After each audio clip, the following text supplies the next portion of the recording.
Hi, I'm Linda Guidice, Professor of Obstetrics, Gynecology, and Reproductive Sciences at the University of California, San Francisco, UCSF.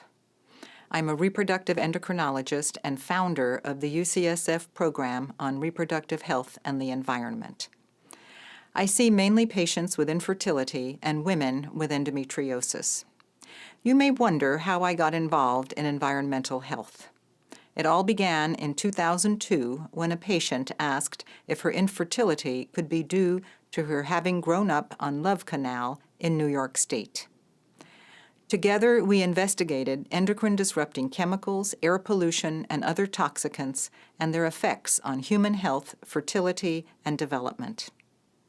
We learned that many environmental toxicants, BPA, pesticides, lead, phthalates, are ubiquitous and are found in food wrapping and cans, personal care products, agricultural areas, and in our cities and towns, in our air, our food, and water.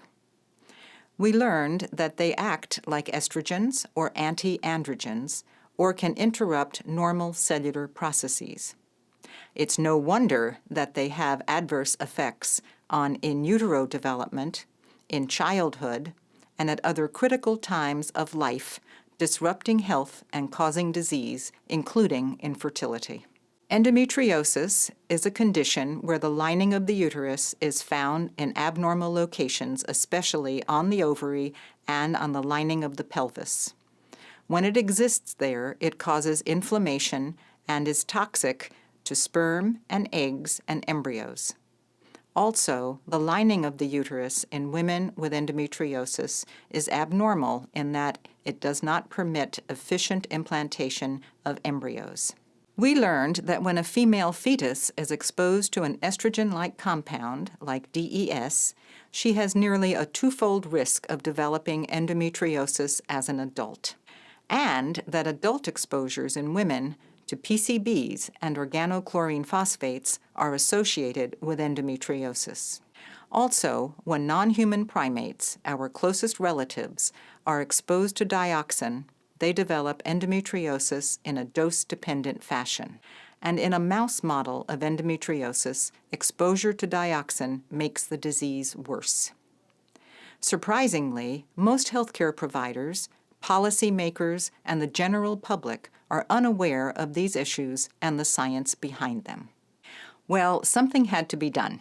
So I recruited Dr. Tracy Woodruff to direct our program for reproductive health and the environment at UCSF. Over the years, she and her team have established methodology to critically evaluate the science behind effects of environmental toxicants on human health. PRE has developed brochures based on solid scientific evidence that can be downloaded free from our website. These address toxic matters, food matters, work matters, and pesticides matter in English and Spanish for patients and consumers worldwide. Environmental effects on human health are a global problem.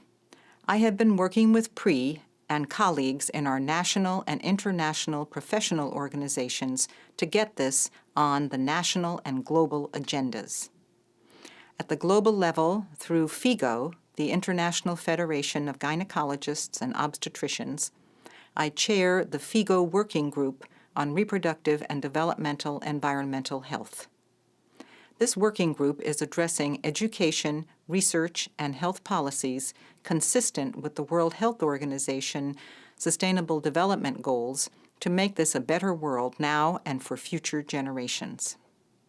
As President-elect of the International Federation of Fertility Societies, my goal is to engage all stakeholders in environmental health and fertility. The future of our planet depends on minimizing risks and maximizing health and well-being, goals that are just too important to ignore. Thank you.